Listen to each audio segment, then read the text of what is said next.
Welcome. Sangeeta Bhalsingh या माझ्या YouTube चॅनलवर तुम्हा सर्वांचे हार्दिक स्वागत. आपण बोर्ड प्रश्नपत्रिका पाहूया. प्रश्नपत्रिका आहे सोशॉलॉजी म्हणजे समाजशास्त्र. 45 या विषयाचा कोड नंबर आहे आणि ही प्रश्नपत्रिका आहे 11 मार्च 2025.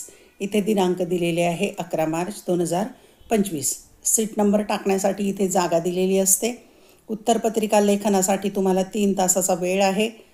प्रश्नपत्रिकेचे एकूण 7 पेजेस आहेत आणि एकूण 80 गुणांची ही प्रश्नपत्रिका आहे. एक नमुना प्रश्नपत्रिका म्हणून इयत्ता 11वीच्या विद्यार्थ्यांना पुढील वर्षी उपयोगी आहे. ही प्रश्नपत्रिका स्क्रीनशॉट काढून घ्या, सोडवा. लवकरच याच्या उत्तराचा व्हिडिओ मी तयार करून देईल. इयत्ता 12वी कला शाखेची समाजशास्त्र या विषयाची ही प्रश्नपत्रिका आहे या वर्षीची.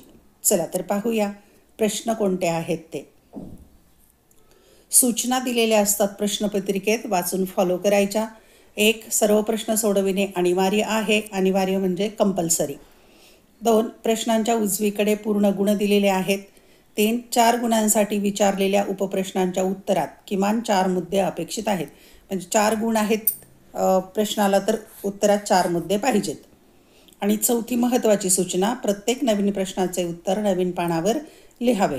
जो प्रमुख प्रश्न आहे पहिला, दुसरा, तिसरा, हे नवीन पानावर घ्यायचे, एकाखाली एक लिहायचे नाहीत.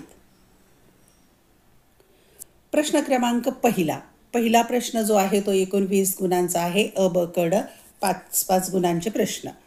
खालील वस्तुनिष्ठ प्रश्न सोडवा, 20 गुण. त्यातला अ प्रश्न आहे, खालील कंसातील योग्य पर्याय निवडून विधाने पूर्ण करा व ती पुन्हा लिहा. सूचना दिलेली आहे, विधाने पूर्ण लिहायची आहेत आणि पुन्हा लिहायची. याचा अर्थ असा की फक्त उत्तराचा शब्द न लिहिता विधान पूर्ण लिहायचं. रिकाम्या जागी उत्तराचा शब्द लिहायचा, उत्तराखाली पेन्सिलने 2 रेषा मारायच्या, एक ओळ सोडायची, मग पुढचं विधान लिहायचं. असं छान लेखन करा. 1. वर्धमान महावीर हे जैन धर्मातील टिंबटिंब तीर्थंकर होते.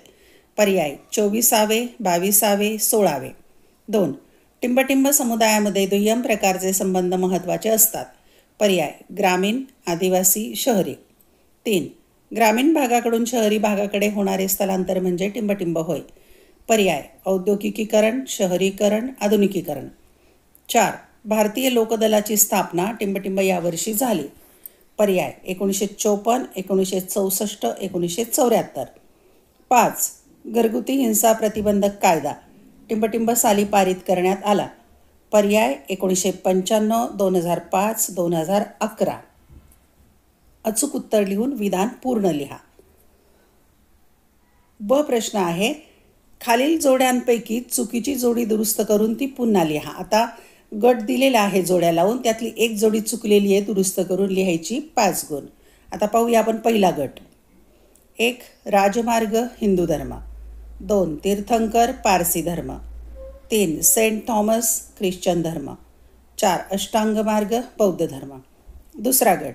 1. मुंबई, झोपडपट्टी. 2. दिल्ली, झुग्गी, झोपडी. 3. कोलकाता, चेरी. 5. बंगळूर, केरी. तिसरा गट. 1. भाषेवर आधारित संघर्ष, दहशतवाद. 2. धर्मावर आधारित संघर्ष, संप्रदायवाद. 3. जातीवाद आधारित संघर्ष, जातीवाद. 4. प्रदेशावर आधारित संघर्ष, प्रदेशवाद. चुकीची जोडी दुरुस्त करून लिहा.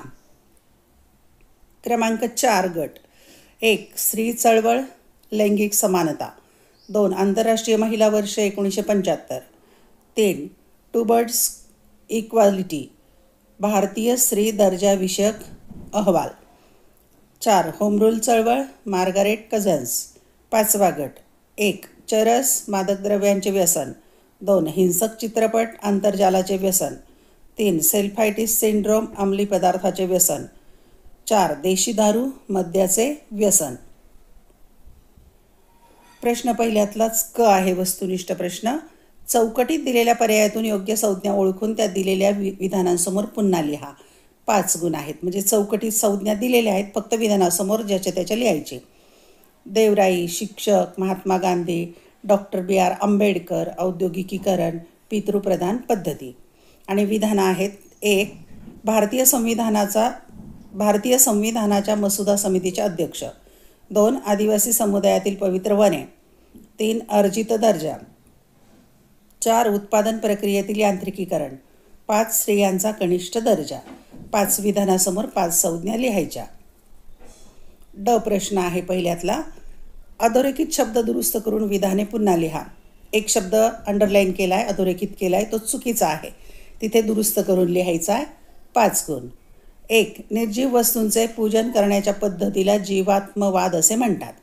2. सर्वधर्म समभाव ही संकल्पना एकता दर्शवते. 3. 1996 साली नवीन आर्थिक धोरण स्वीकारण्यात आले. 4. कावेरी नदीवर सरदार सरोवर प्रकल्प उभारण्यात आला. 5. वृद्धत्व ही कृत्रिम प्रक्रिया आहे. प्रश्न क्रमांक 2. खालील विषयांवर टिपा लिहा. कोणत्याही 2. 3 पैकी 2 सोडवायच्या. 8 गुण म्हणजे एक टीप लिहायला 4 गुण. 4 दुने 8. 1. पुरुषार्थ. 2. भारतातील विविधता. 3. अंकीकृतकरणाची वैशिष्ट्ये. 3 पैकी 2 सोडवायचे. 8 गुण. प्रश्न क्रमांक 3.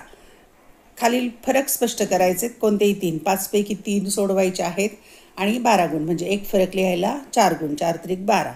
1. आदिम समुदाय आणि शहरी समुदाय. 2. ख्रिश्चन धर्म आणि इस्लाम धर्म. 3. आधुनिकीकरण आणि जागतिकीकरण. 4. स्वातंत्र्यपूर्व काळातील महिला चळवळ व स्वातंत्र्योत्तर काळातील महिला चळवळ. 5. वैयक्तिक समस्या व सामाजिक समस्या. 5 पैकी 3 सोडवा. 12 गुण. प्रश्न क्रमांक 4. खाली दिलेल्या संकल्पना उदाहरणासह स्पष्ट करा. कोणत्याही 2 सोडवायच्या. 3 पैकी आणि 8 गुण म्हणजे 4 गुण आहेत एक संकल्पना लिहायला. 1. आश्रम व्यवस्था. 2. संप्रदायवाद. 3. शहरीकरण. प्रश्न क्रमांक 5. 5वा प्रश्न आहे तो एकूण 12 गुणांचा आहे. त्यातला प्रश्न आहे खालील संकल्पना चित्र पूर्ण करा 4 गुणांचा आणि ब प्रश्न असेल 8 गुणांचा. आता संकल्पना चित्राचा विषय दिलाय जागतिकीकरणाची वैशिष्ट्ये. 4 वैशिष्ट्ये लिहायची 4 चौकटीत. 1, 2, 3 आणि 4. 4 गुण आहेत 4 वैशिष्ट्ये लिहायला. ब प्रश्न आहे खालील विधाने सत्य की असत्य आहेत ते सहकारण स्पष्ट करा. कोणतेही 2. 3 पैकी 2 सोडवायचे. चुकी बरोबर किंवा सत्य असत्य लिहायचंय. 8 गुण आणि 2 सोडवायचे म्हणजे एका प्रश्नाला 4 गुण. 1. वसाहतकालीन राजवटीचा भारतीय समाजावर महत्त्वपूर्ण लक्षणीय प्रभाव पडला. 2. समाजसुधारकांनी भारतीय समाजात बदल घडवून आणले. 3. तंत्रज्ञान हे नेहमी सामाजिक प्रगतीसाठी उपयुक्त नसते. 2 सोडवायचे. 8 गुण. प्रश्न क्रमांक 6. 6वा प्रश्न एकूण 10 गुणांचा आहे. त्यातला प्रश्न आहे तो 6 गुणांचा आणि ब 4 गुणाचा. प्रश्न आहे खालील उतारा वाचून दिलेल्या प्रश्नांची उत्तरे लिहा. उतारा काळजीपूर्वक वाचायचा आणि सहज उत्तरे सापडतात समजून घ्यायचं. सर्व शिक्षा अभियान SSA हा भारत सरकारचा कार्यक्रम आहे ज्यामध्ये 6 ते 14 वयोगटातील मुलांसाठी मोफत व सक्तीच्या शिक्षणाची व्यवस्था केली आहे. हा कार्यक्रम राबवण्यासाठी भारताचे माजी पंतप्रधान श्री अटल बिहारी वाजपेयी यांनी 1993-94 मध्ये पुढाकार घेतला. त्यानंतर 2000 ते 2001 मध्ये हा कार्यक्रम पूर्णतः कार्यरत झाला. या कार्यक्रमामध्ये शिक्षण हा मूलभूत अधिकार मानला गेला. याबरोबरच 15 ऑगस्ट 1995 मध्ये भारत सरकारने प्राथमिक शिक्षणासाठी पोषण आहार राष्ट्रीय कार्यक्रम राबविला. तेव्हापासूनच शाळेत जाणाऱ्या मुलांसाठी मोफत माध्यान्ह भोजन मिड डे मील ही संकल्पना अस्तित्वात आली, जी ग्रामपंचायत आणि नगरपालिका यासारख्या स्थानिक संस्थांकरवी राबविली जाते. मुलांना माध्यान्ह भोजन देणे सक्तीचे आहे. यामध्ये दररोज उत्तम आणि पोषक जेवण मुलांना देणे आवश्यक आहे असे मानले आहे. बऱ्याच संस्थांनी जेवण बनविणे व वेळेत शाळेत पोहोचवणे हे काम हाती घेतले. सार्वत्रिक शिक्षण आणि पोषण एकमेकांपासून वेगळे करता येत नाही.